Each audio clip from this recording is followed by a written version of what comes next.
This is gonna be like a quick little episode on account of like yesterday. This has been like an entire inner monologue, and this is just. I've mentioned this before in a past episode talking about this, but I just need to talk about it a little bit more in depth because I've just been thinking about it. I'm doing another Dead Poet Society episode. I'm talking about Todd versus Cameron, or just simply how these two characters would actually be friends if it wasn't for the fact that the entire story and their environment is just simply set up to for them to just hate each other. So, let's begin, shall we? So, in my last episode, I was talking about how Cameron is a very complex character and how people have often misinterpreted his actions for him to be overtly villainous, for him to just simply be a terrible person, when in fact, he was just simply a kid going through a lot of pressures to basically just seek out validation from his teachers, from basically anybody, because he just simply needs validation so bad, and he just upholds a very conformist way of thinking. But he's also a very free spirit who is just simply doing whatever he's told to uphold this very conservative view in their time period in the 1950s, Welton's traditions, and he does represent that banner of tradition very well. And that's what makes him so interesting, because there's more to him that meets the eye. And I've mentioned how, in comparison, Todd kind of does fall into the conformist route, but it's not really because he actually wants to. But it's mainly because he has convinced himself that he doesn't really have a voice due to the constant neglect of his parents and being in the shadow of his brother Jeffrey and him being the star student, and Todd just simply feeling like he just has to just simply fall in line just because, also just mostly because of fear. These two are both very high-strung characters, very set in their own ways, yet their approaches to everything are both very different. Todd is very soft and shy, while Cameron, even though he has his own insecurities, there's a level of confidence to an extent. It's faux confidence. It's also a level of aggressive vibrato to an extent. An annoying little streak to an extent that he does present to people to, again, put on this little facade that he is the perfect student, teacher's pet, basically. But again, both of these characters are similar but not exactly the same. Yet, how they are treated in the group is very noteworthy, and it is just often plaguing my mind, and I just feel like I know I'm not making this up because I've seen people comment on this low key, and I've read even fan fiction like stories where people actually like have this thought set in mind and they've written it out so beautifully, how they're both treated in the group, how both of them are similar, how both of them are new people into the group. Yet one is accepted, one is denied, one is more digestible, one is treated as a threat, one is just seen not as a threat.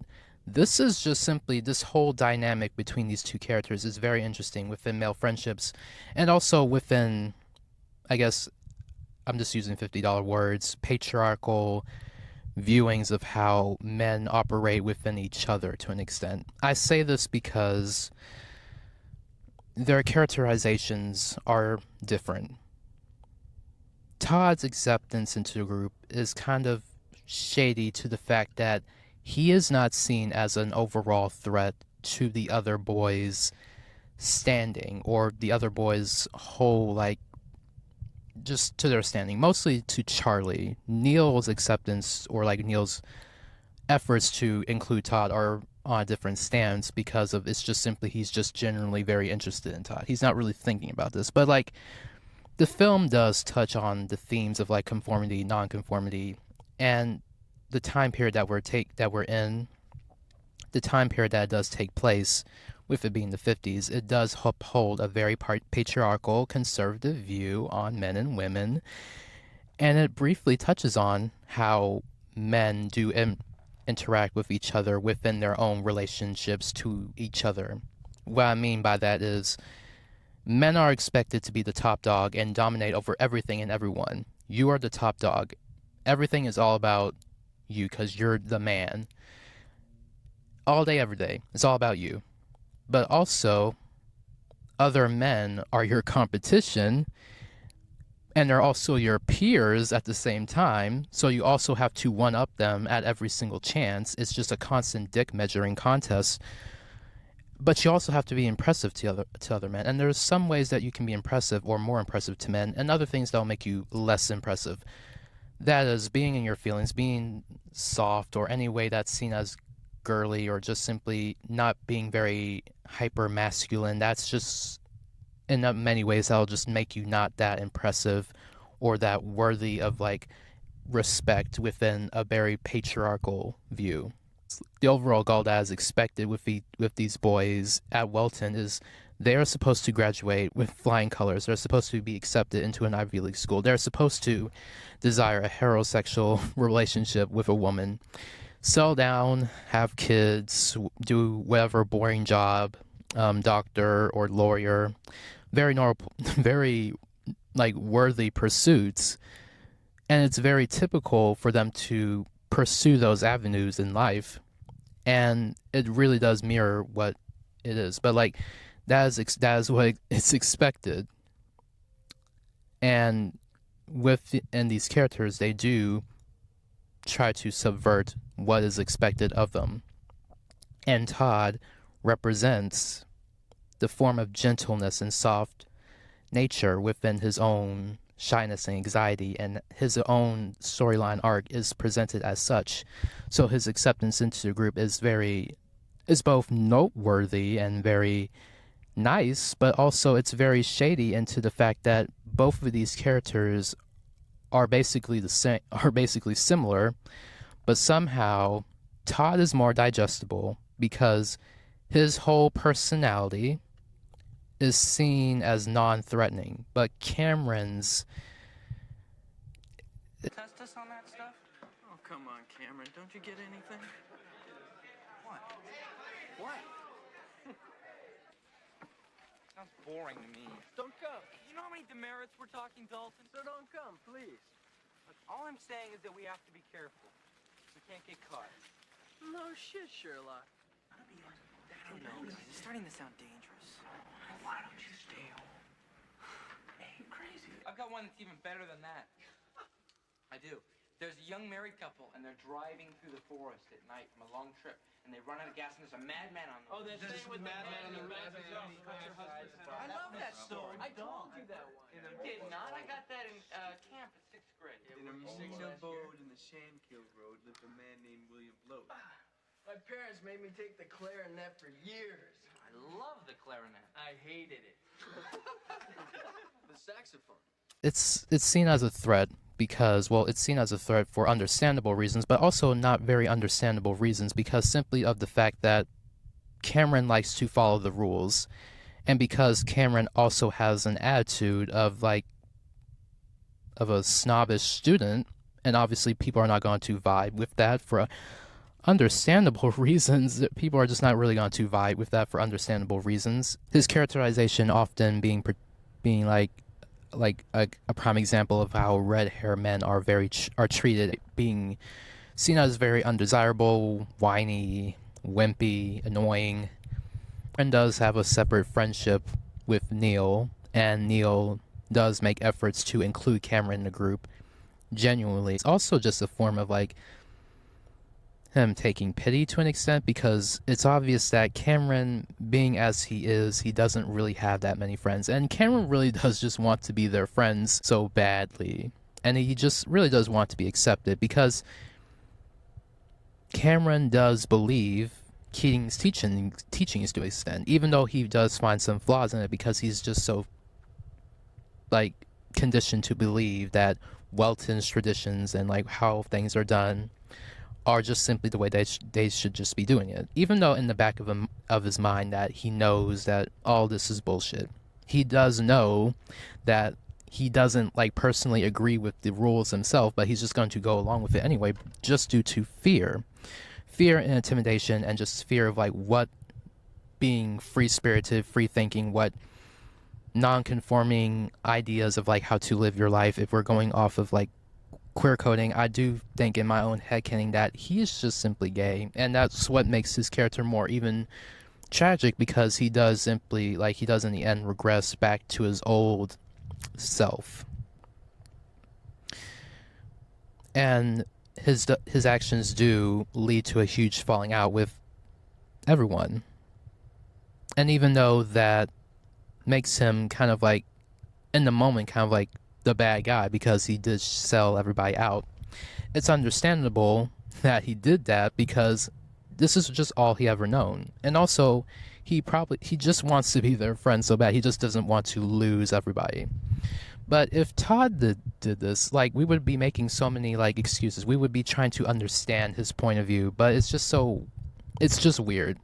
Like, we can be upset with his actions, but also like understand that like Cameron is just simply a very complex character, and that there's just simply more to his story than that what meets the eye. But even though like this entire story is just set up for these two to hate each other, they would actually be very good friends. They would actually be very good friends because, number one, Cameron, within his own high strungness, is like within his own like little annoying habits, he can also be like he can also just simply be a person who Todd can lean on to an extent. Well, actually, he can be a person that Todd can come to for advice because he's very. You can tell that Cameron does think he is the head of the group. He and Meeks and Pitts are the heads of the group. They do follow their heads to an extent. They can approach things with like a logical sense and make sense of like the more difficult things, and they are very reliable in their own ways. And Cameron is also very reliable. He is very reliable, and that he can provide Todd with a more comforting presence, and he can also just simply not make Todd overthink and not be anxious as well. And Todd can provide Cameron with a sense of gentleness and like friendship that and acceptance that Cameron wants, and remind him and to remind Cameron that like he doesn't have to take himself so seriously. Cameron doesn't have to take himself that seriously. That it's okay for Cameron to be silly, for him to goof off, for him to just simply be him. He can just simply let his guard down. And that there's no one that he really needs to impress. And that I don't know, I just feel like a friendship between Todd and Cameron would be very beautiful. They just simply know what it's like to just simply be in their heads all the time. And with their different approaches to life, they can just simply be a friend to each other, to just simply inspire each other to both follow their hearts and also to just simply guide themselves. It really is just set up for them to hate each other because the group in general, with it being like a great group of friends, it's a very delightful group. I have to admit the group is just simply shady because I feel like within their quick acceptance to Todd and there's just constant reluctance to just simply be nice to Cameron or just simply include Cameron in general is just simply for the fact that I feel like it's just them saying that Todd is inherently better than Cameron. Todd is better than Cameron because his personality is just simply more digestible. Even though Todd is just as a stickler for the rules for his own personal reasons, not because he agrees with them, but it's because of it's because of his own anxiety. But it's not a competition, and that both of these characters do add something to the group, and they are special within their own way. Each individual character within these 7 characters, well, each character within the group offers something to the group. Like, even Cameron does add something. The 7 of them, they're all misfits. They can just all add something to the table.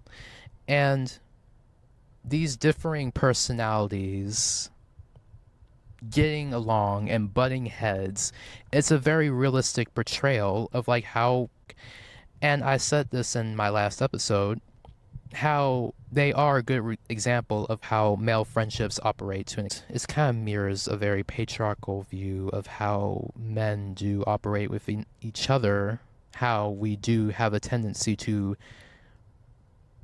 kind of like try to like compare ourselves to each other and try to like one up the other and try to intimidate the other. It's just simply that. I'm rambling, but like I hope this makes sense. I feel like this makes sense to an extent. But in the end, it is kind of like it's a little shady to do this to people. But let me be clear throughout this entire episode. Like, let me be clear. I am not saying that the group owes Cameron a relationship in any way. I'm not saying that. But I am saying that if they really didn't want to be friends with Cameron, if they really didn't really like want to like include, if they really didn't want Cameron in the group in general, then they should have just simply left him be. Like, just simply leave him out. I'm mostly talking to Neil. I'm talking about Neil. It's no one was really forcing Neil to include Cameron in study groups. No one was really including.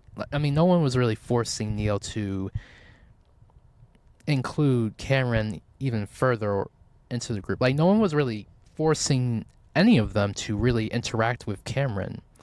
If that's how they really felt, they really just felt like, no, he's just simply annoying. We just don't really fuck with him like that. Then just simply leave him out.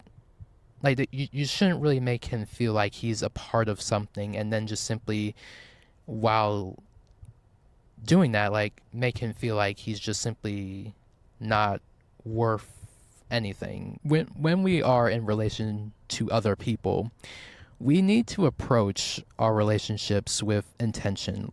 You know how people are saying that you should date with an intention, like meaning you should know to an extent of like, what do you want in a partner? What do you see, like, where do you see, like when you're looking for a partner, what are the things that you're willing to tolerate? Like, what are deal breakers? Like, do you want to get married or do you want to have kids? Like, do you just simply want a life partner where it's like, we're not married, we don't have any kids, we're just simply together forever? Like, what intention is, like, are you looking for when you are looking for a partner? And I feel like when we're making friends, we need to apply a similar mindset.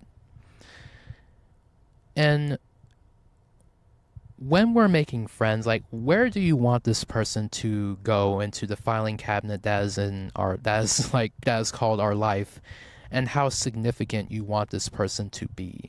And that sounds a little like, disheartening, or it feels like a kind of like a empty way to like look at it, I feel like. But like, it's true to an extent, because like sometimes like there are levels of like different types of friendships in this world. Like, some people are very close friends, some people are very surface level friends, some people are not even friends at all. There are like many different types of friendships. There are also workplace friendships. They're just simply acquaintances at best. Like, you just see this person, you just happen to know each other, and you don't really have that many deep conversations, but you're just friendly with each other. You may have like met each other like once in like a very communal setting, like school or like a club or something, but like, or you just had like classes with them. Like, where the like you just there are just many different types of friendships, and I feel like we need to like decide when we're making friends. We do really need to make friends with intention. Do you want this person to be a close friend to you? Do you want this person to be a potential best friend to you? Or do you just simply want this person to just simply be like a friendly face or just an acquaintance? Or do you just simply not want to be friends with them at all?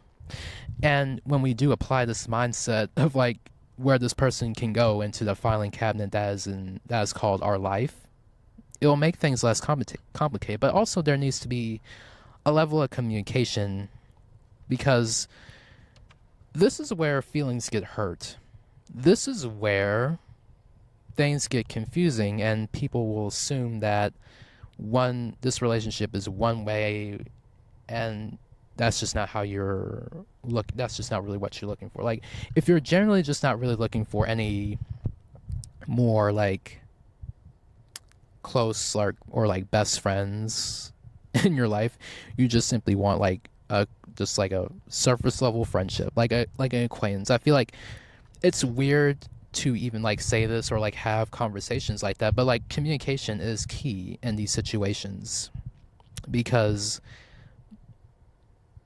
it just has the potential for a huge misunderstanding to occur, in my opinion. And also the fact that friendships are a very low pressured, casual environment where people can come as they are, and you're not really putting up your best, like you're not really on your completely best behavior. You still are on your best behavior because you're not just simply showing your full self right off the bat to complete strangers or even to your own acquaintances, but there's still a level of like casualness or less thinking involved in those types of situations because it's not really a romantic relationship. It's just simply a friendship. You're more relaxed with your friends. Your friends can see all sides of you. That's just kind of how I see it. So yeah, in general, the group does not owe Cameron a relationship. They don't.